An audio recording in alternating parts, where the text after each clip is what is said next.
Hello guys, कैसे हो? नमस्ते। नमस्कार। आदाब सदाब। है ना? चलिए, ठीक होंगे आप लोग, आशा करती हूँ। गाइस, मैं भी थोड़ा बेटर हूँ तबीयत से, घर से।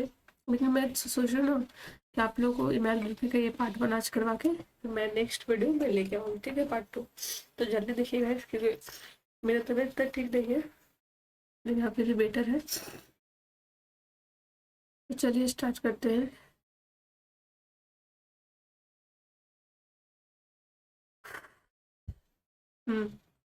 इमाम दुर्कheim, इनका जन्म कब हुआ था? 1858 ईस्वी में। 1917 में इनकी मृत्यु हुई थी। एपिनाल, फ्रांस में जन्म हुआ था, ठीक है? इमाम दुर्कheim का जन्म 15 अप्रैल 1858 को पूरी फ्रांस के एक छोटे से शहर एपिनल में हुआ था, ठीक है? 15 अप्रैल 1898 में पूरी फ्रांस से, जैसे कार्ल मार्क्स क्या थे? जर्मनी थे। इमाम दुर्कheim क्या थे? फ्रांस से थे, ठीक है? इनका फ्रांस के एक छोटे से शहर में एपिनल में हुआ था। वह एक यहूदी परिवार में बड़े हुए। और एक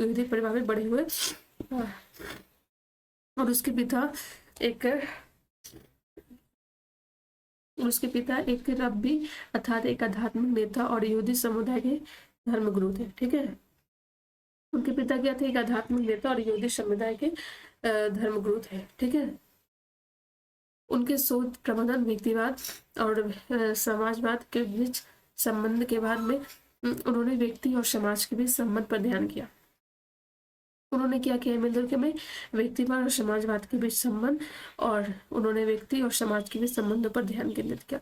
अंत में उन्होंने व्यक्तिगत सख्यता और सामाजिक एकजुटता के बीच का संबंध पर अपने विषय को मजबूत किया। उनकी महत्वपूर्ण पुस्तकें, एक second,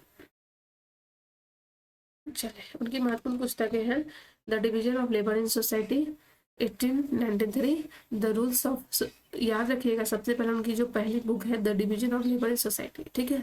the rules of sociological method 1895, suicide 1897, primitive classification 1903, the elementary forms of religious life 1912, education and sociology 1922, sociology and philosophy 1924, ठीक है?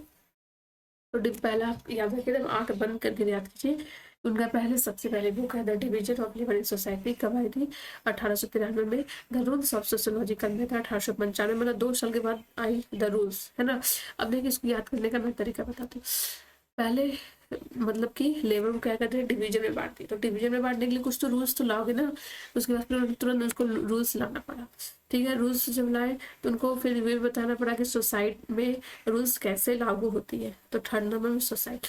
फिर उन्होंने प्रिमिटिव क्लासिफिकेशन के बारे में उन्होंने बताया 1903 में, ठीक है? फिर elementary forms of religious life, ठीक है? Elementary forms of religious life में बताया उन्होंने। फिर एजुकेशन एंड सोशियोलॉजिकल मेथड में 1922 में आया, 10 साल के बाद आया, ठीक है? फिर सोशियोलॉजिकल एंड फिलोसफी 1924 में आया, ठीक है? तो याद रखिएगा 1893, 1895, ठीक है? और एजुकेशन सोशियोलॉजी और सोशियोलॉजिकल मेथड 1922, 1924, दोनों 2 साल का गैप है, यहाँ पे 2 साल का गैप है, यहाँ पर आपका ज्यादा गैप है, ठीक है? अब उनकी लोकप्रिय अवधारणाएं कैसे है? यहाँ देखिए, सामाजिक तत्व। उन्होंने हर कुछ, इमाम दुर्कheim ने बोला कि सोशल चेंज ही हमारा क्या है? व्यक्तिगत चेंज। तो उन्होंने सामाजिक तत्व पर ही सामाजिक प्रणाली का नियम बताया, एकजुटता, श्रम का विभाजन बताया, आत्महत्या उन्होंने बताया, धर्म और धार्मिक जीवन का प्राथमिक रूप क्या है उन्होंने कहा, ठीक है? अब सामाजिक तत्व क्या है उनको देख लेते हैं, चलिए। तो सामाजिक तत्व में देख लेते हैं। उनकी अपनी पुस्तक है the rules of sociological method 1895 में प्रकाशित हुई थी। उन्होंने दुर्कheim में सामाजिक तत्व को समाजशास्त्र की विषय वस्तु के रूप में देखा है। उनकी पुस्तक क्या है? The rules of sociological method 1895 में प्रकाशित हुई थी। दुर्कheim में सामाजिक तत्व को समाजशास्त्र की विषय वस्तु के रूप में देखा। दुर्कheim ने किसको देखा? समाजशास्त्र। दुर्कheim में सामाजिक तत्व को समाजशास्त्र के विषय वस्तु के रूप में देखा, है ना?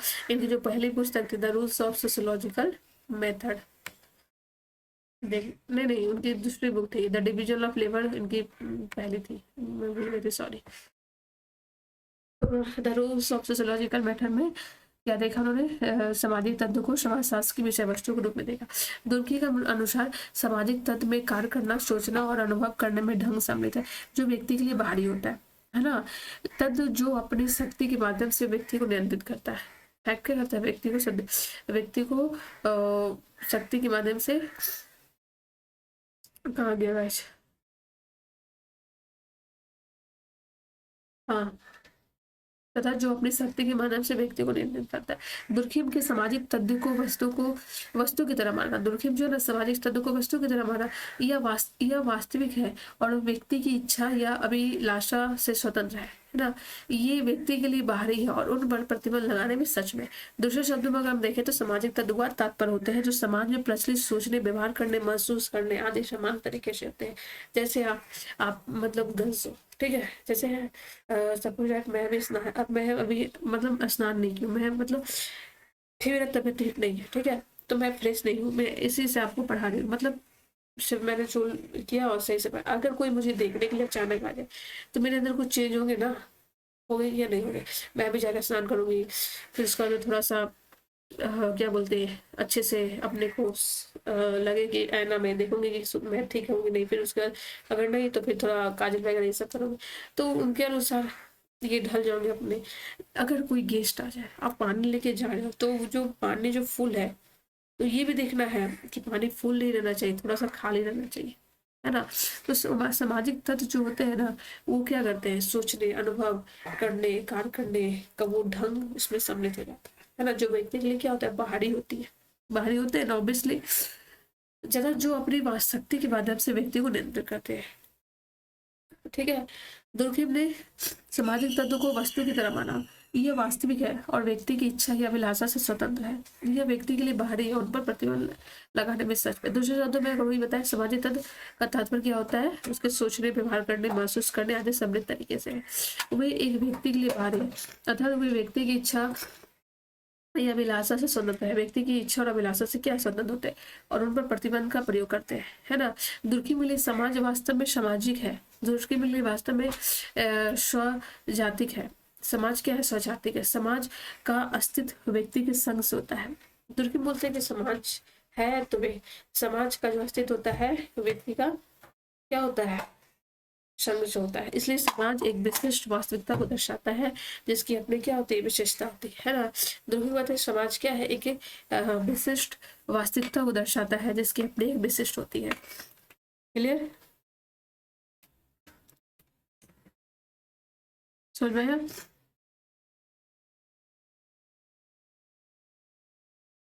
समाज कैसे बनेगा भाई, मुझे बताओ। व्यक्ति, जब बहुत सारा व्यक्ति संग मतलब होता है, झुंड होगा, तभी तो समाज बनेगा ना। तो ही तो बोल रहा है, समाज एक विशिष्ट वास्तविकता को दर्शाता है जिसकी अपनी विशेषताएं होती है, ठीक है। चलते आगे। भौतिक और अभौतिक सामाजिक सामाजिक तत्व के प्रकार। अरे यार, थोड़ा सा देखिए, यहाँ पे कट गया पेपर, पे इधर आ गया। मतलब कैसे लोड करते हैं मुझे नहीं पता, लेकिन मैं उनको बोलूंगी। ये जो प्रॉब्लम पिछले क्लास में गया था, कार्ल मार्क्स में दो स्लाइड हो गए थे, फिर इसमें आ गया, तो मैं जिससे उनको बोलती हूँ ना, उनको मैं ये सब ठीक करने के लिए बोलूँगी। यार ऐसे थोड़ा काम चलेगा। हाँ, सामाजिक तत्व का प्रकार देखिए, कहा गया गाइस,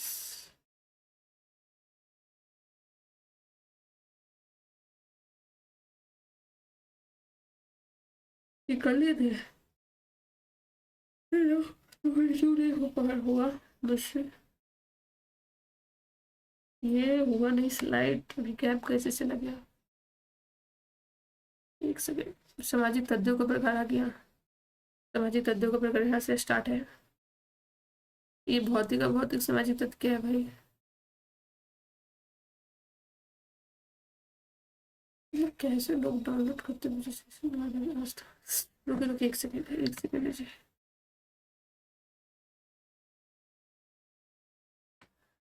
थोड़ा सा, अच्छा, भौतिक एवं अभौतिक सामाजिक में ये है, ठीक है।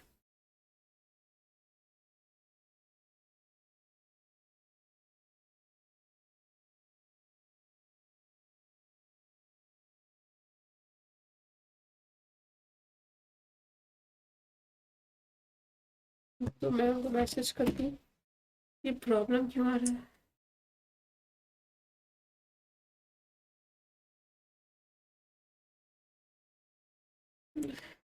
ये मैं स्लाइड में देख लेती हूँ जो मेरा स्लाइड है या नहीं।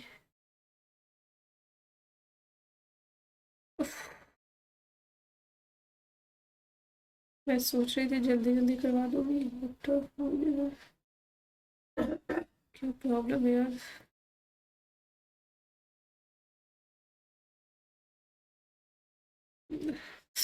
ईमेल रखी ना।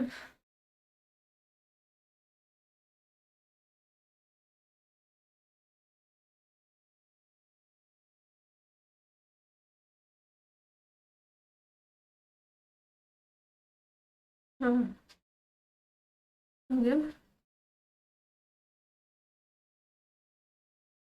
बहुत दिन तो बहुत ही समझ में आता है। दो विभिन्न प्रकरण बताया जो कि सरकार द्वारा। अच्छा ये ठीक है, बट यहाँ पे थोड़ा छूट गई। यदि का यह भौतिकता भौतिक सामाजिक तत्व में बताया। सामाजिक तत्वों का प्रकार। दुर्खिम में दो विभिन्न प्रकार के सामाजिक तत्व की पहचान की है ना, एक सामग्री और दूसरा गैर सामग्री। से मैं ठीक करना, जैसे सामग्री और गैर सामग्री। दुर्खिम ने भौतिक सामाजिक तत्व को धर्म सरकार, एक यहाँ पे सामग्री और गैर सामग्री, ठीक है। दुर्खिम में दो विभिन्न प्रकार के सामाजिक तत्वों की पहचान की। पहला क्या है, एक सामग्री और दूसरा गैर सामग्री, ठीक है। दुर्खिम ने भौतिक सामाजिक तत्वों को धर्म सरकार और कानूनी संस्थानों जैसे संस्थानों से उत्पन्न होने में के रूप में देखा है। दुर्खिम ने धर्म सरकार को कानून संस्थान के रूप में देखने को देखा। ये समाज के भीतर भौतिक संरचना है। ये समाज के भीतर क्या है, भौतिक संरचना है जो समाज को भीतर व्यक्ति का प्रभाव डालती है। किसका प्रभाव डालती है, व्यक्तिगत प्रभाव डालती है। नीचे देखिए, हाँ। गैर भौतिक सामाजिक तत्व उन क्षेत्रों से आता है जो हमें नैतिक कोड, विश्वास और मूल्य बनाते हैं, जिनकी भौतिक उपस्थित नहीं होती है। दुर्खिम का विचार था कि समाजशास्त्रियों को इन सामाजिक तत्वों का अध्ययन करना चाहिए ताकि इनके कारणों और कार्यों को पता लगाया जा सके, चाहे वो सामाजिक व्यवस्था बनाए रखने के लिए ये संस्थानों को नियंत्रण के रूप में बच्चों को मूल्य में पारित करने के लिए उपयोग किया जाता है, ठीक है। तो गैर भौतिक सामाजिक तत्व उन क्षेत्रों में आता है जो हमारे नैतिक कोड, विश्वास और मूल्य बनाते हैं, जिनकी भौतिक उपस्थित नहीं होती है। दुर्खिम का विचार था कि समाजशास्त्रियों को इन सामाजिक तत्वों का अध्ययन करना चाहिए, इनके कारणों और कार्यों को पता लगाया जा सके, चाहे वो सामाजिक व्यवस्था बनाए रखने के लिए, वो संस्थानों को नियंत्रण के रूप में बच्चों और मूल्यों को पारित करने के लिए उपयोग किया जा सकता है। सामाजिक तत्व का प्रकार। दुर्खिम में आगे सम्मान और रोगात्मकता भौतिक सामाजिक तत्व के संदर्भ में एक महत्वपूर्ण अंतर किया। कोई सामाजिक तत्व समान होता है जब इसका समान आमतौर पर एक निश्चित प्रकार के समाजों में एक निश्चित चरणों में इसका विकास में किया जाता है।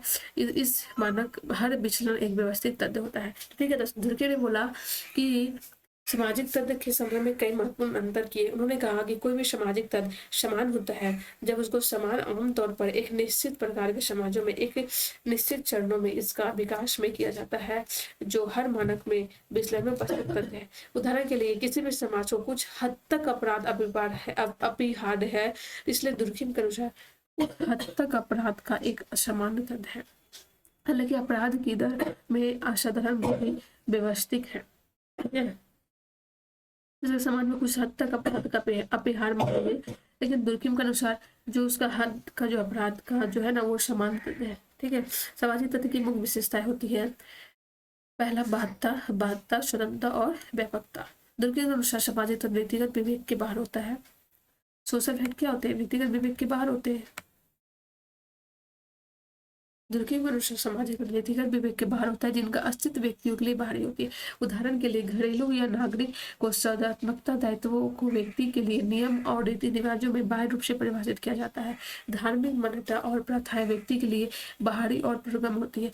एक व्यक्ति किसी समाज में जन्म लेता और मृत्यु के बाद उसे छोड़ देता, हालांकि सामाजिक तत्व पहले से ही समाज में मौजूद होते हैं और किसी व्यक्ति के जन्म या मृत्यु की परवाह किए बिना बने रहते हैं ना गाइस। एक व्यक्ति किसी समाज में जन्म लेता है और मृत्यु के बाद उसे छोड़ देता है, लेकिन समाज तत्व में क्या होते हैं, पहले से समाज में मौजूद होते हैं। जैसे बहुत सारी चीजें हैं, है ना। किसी व्यक्ति को जन्म या मृत्यु की परवाह किए बिना रहते हैं। उदाहरण के लिए भाषा किसी व्यक्ति से स्वतंत्र होकर कार्य करने जारी रखती है ना। एक सामाजिक तत्व है जो किसी समाज को कमोबेश एक सामान्य घटना होती है। इसके अलावा यह व्यक्ति की व्यक्तिगत विशेषताओं या मानव प्रकृति का स्वाभाविक विशेषता से स्वतंत्र होती है। उदाहरण के लिए सामूहिक रूप से लिया गया समूह की मान्यताएं, भावनाएं और व्यवहार है। सामाजिक तत्व की दूसरी विशेषता यह है कि यह व्यक्तियों की बाध्यता डालता है।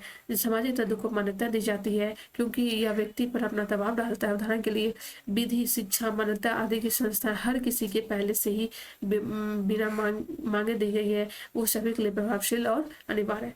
विधि मतलब होता है जैसे शादी में कुछ ऐसा विधि होती है जो आपसे कुछ परे होती है, आपको लगता है यार ये सब क्या है, लेकिन ये समाज में पहले से प्रचलित होती है, जो व्यक्ति को कुछ बाधा डालती है ना, उनके लिए वो लगता है अरे यार ये सब नहीं करने से हो जाएगा, बट ये नहीं है। लेकिन उनका जो समाज का जो कैटेगरिया है, जो हमारे विधि है वो है, जैसे शिक्षा मान्यता, ये सब क्या है, संस्थाएं हैं जो किसी के पहले से ही बिना जो मांगे दी जाती है। कुल मिलाकर अगर देखा जाए तो सामाजिक तत्व विशिष्ट होते हैं, यह व्यक्तियों के संग से उत्पन्न होते हैं, यह सामाजिक समूह या समाज के सामूहिक विषय वस्तु को प्रतिनिधि करता है।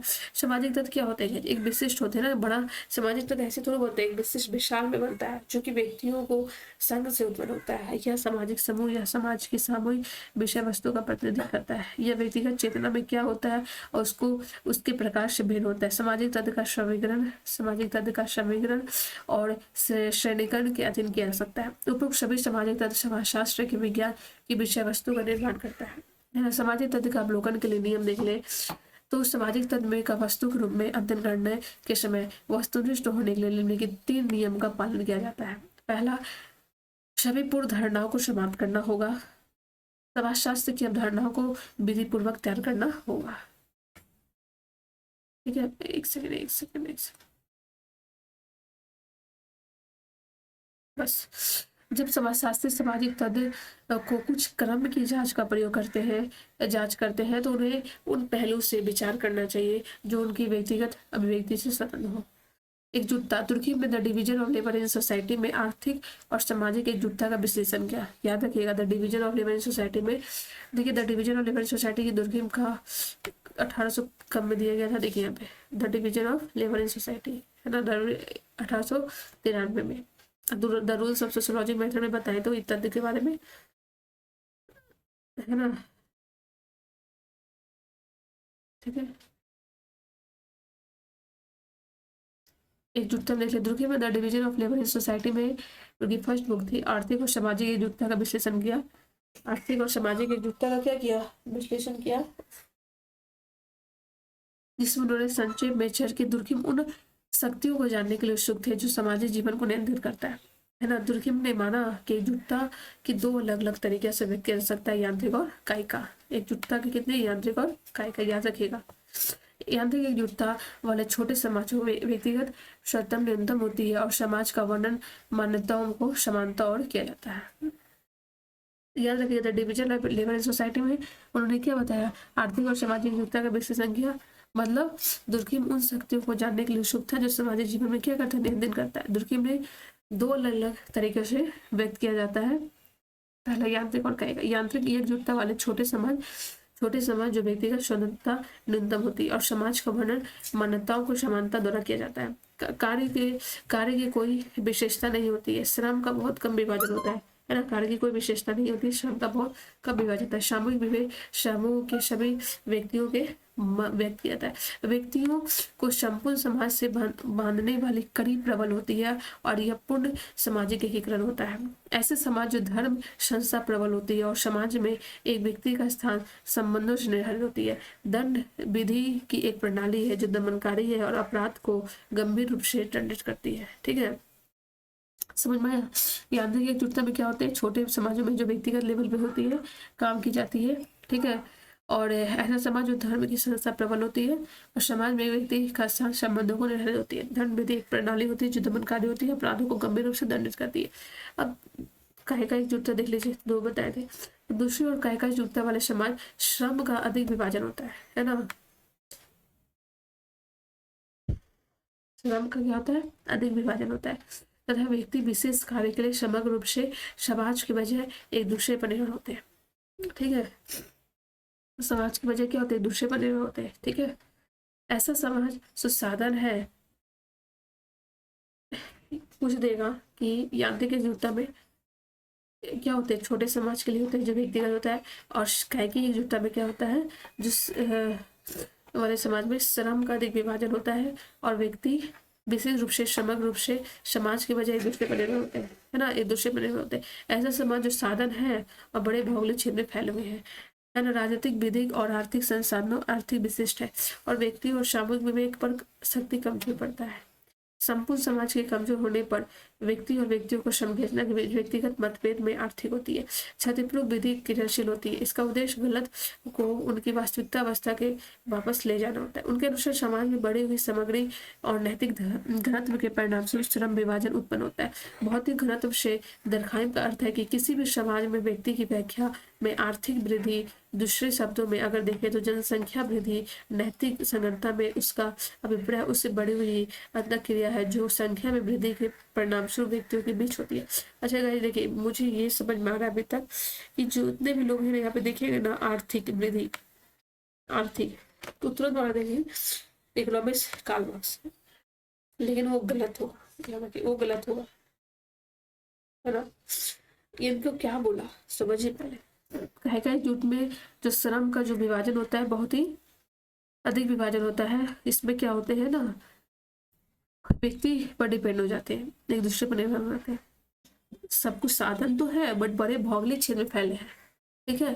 तो इन्होंने बताया कि संपूर्ण समाज के कमजोर होने पर अगर व्यक्ति का जो व्यक्तिगत मतभेद अधिक होता है वो क्षतिपूर्वक हो जाते हैं, है ना। लेकिन उनके अनुसार समाज बढ़े हुई समग्र और नैतिक घनत्व के परिणाम स्वरूप श्रम विभाजन उत्पन्न होता है। भौतिक घनत्व से दीर्घायु का अर्थ है कि किसी भी समाज में व्यक्तियों की संख्या अत्यधिक वृद्धि होगी, तो दूसरे शब्दों में अगर कहें तो जनसंख्या में वृद्धि होगी तो नैतिक संगठनता में उनका अभिप्राय उससे बड़ी अंतःक्रिया है जो समय में वृद्धि के परिणाम स्वरूप व्यक्तियों के बीच होती है। समझ गया।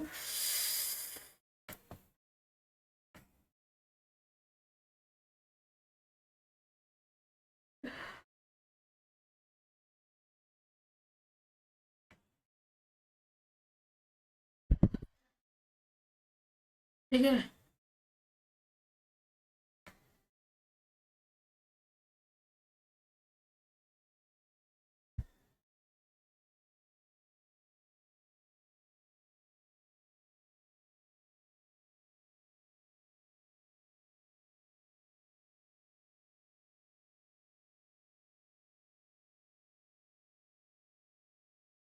भौतिक तथा नैतिक घनत्व की वृद्धि के परिणाम स्वरूप अस्तित्व के लिए संघर्ष होती है। यदि यांत्रिक एकजुटता की विशेषता वाले समाजों में व्यक्ति बहुत समान होता है तो समान कार्य करता है। समझ रहे हैं ना, यांत्रिक एकजुटता की विशेषता वाले समाज में अगर व्यक्ति बहुत समान होता है तो समान कार्य करता है, तो वो समान संसाधनों और पुरस्कारों के लिए संघर्ष का प्रतिस्पर्धा भी करेगा।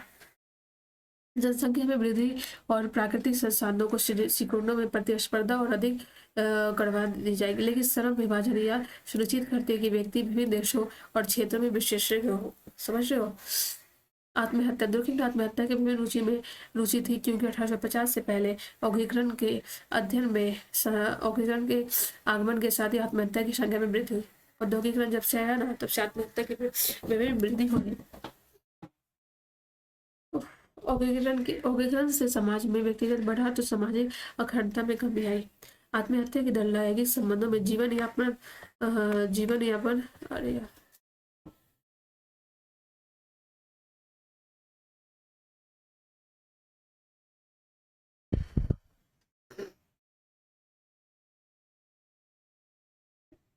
हाँ आ गया।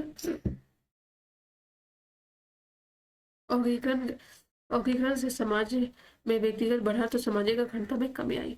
आत्महत्या की दर लैंगिक संबंधों में जीवन यापन करने वाले की तुलना में उन लोगों से अधिक है जो अविवाहित है या एकाकी जीवन में व्यतीत कर रहे हैं।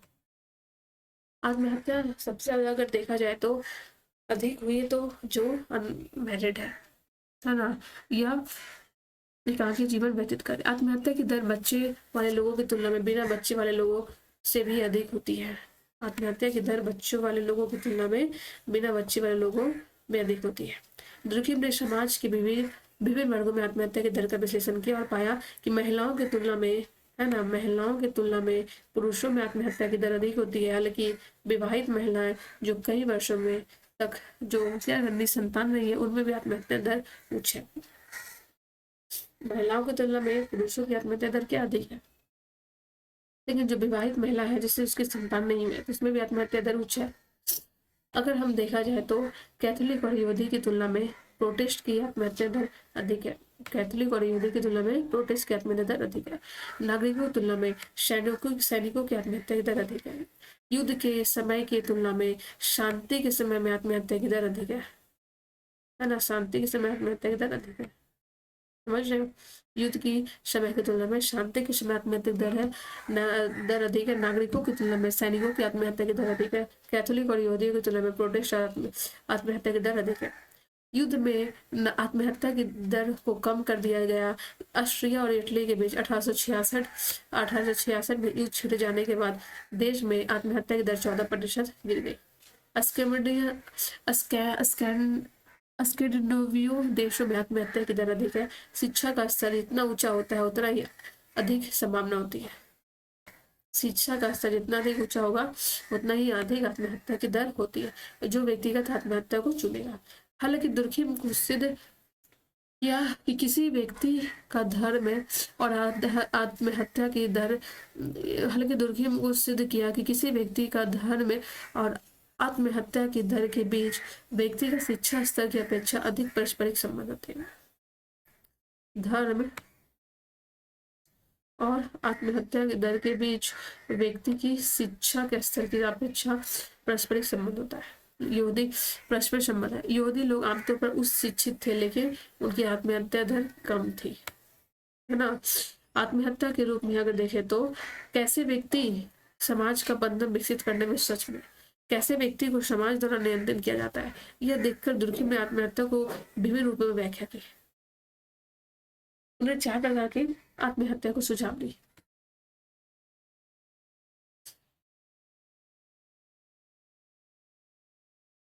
पहला, उपरोक्त विश्लेषण में दुर्खिम ने स्वीकार किया कि उपरोक्त विश्लेषण में दुर्खिम ने स्वीकार किया कि आत्महत्या को व्यक्तिगत या मनोवैज्ञानिक कारकों द्वारा नहीं समझा जा सकता, लेकिन इसे सामाजिक संस्थानों और व्यक्ति के बीच की कड़ी का विश्लेषण करके समझाया सकता है। उपरोक्त विश्लेषण में दुर्खिम ने स्वीकार किया कि आत्महत्या को व्यक्तिगत या मनोवैज्ञानिक कारकों द्वारा नहीं समझाया जा सकता, लेकिन उसके सामाजिक संस्थाओं और व्यक्तियों के बीच कड़ी का विश्लेषण करके समझाना चाहिए, है ना। उन्होंने अहमवादी आत्महत्या का, परंपरावादी आत्महत्या का 2 लिख लीजिए, छूट गया इसमें, और 4 बताया था ना। एक है नामन, ले लेते हैं मैं थर्ड में। अगर थर्ड देखे तो उनका है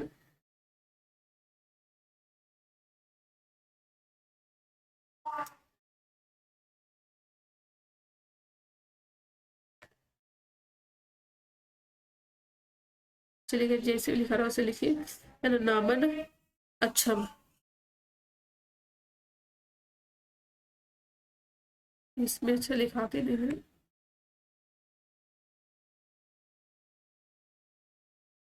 लेकिन बस मेरे पास माउस भी गए लेकिन माउस ही वर्क ही नहीं कर रही है ना। सब बैटरी तो खराब है, बैटरी लगाने के बाद भी कोई फर्क नहीं कर रही है, इसलिए माउस रहता तो उससे भी हो जाता।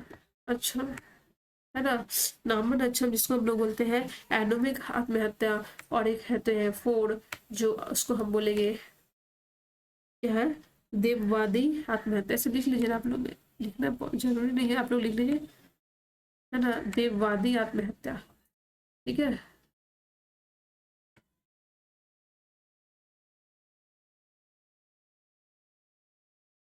देववादी आत्महत्या, अरे यार बहुत गंदा है राइटिंग है, ठीक है। इसे आप ही लोग थोड़ा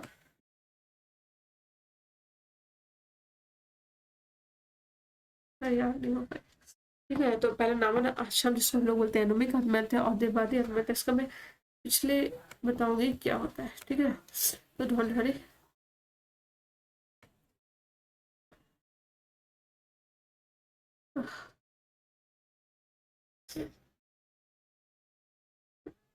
ठीक है। तो गाइज यहाँ तक ही रखती हूँ, उसका नेक्स्ट लास्ट मैं लेके आऊंगी, ठीक है, पार्ट 2, तो देख लीजिएगा। Okay bye, thank you so much and bye bye, take care. अगर मैं तबीयत ठीक हूँ तो मैं क्लास को और बढ़ा दूंगी, ठीक है।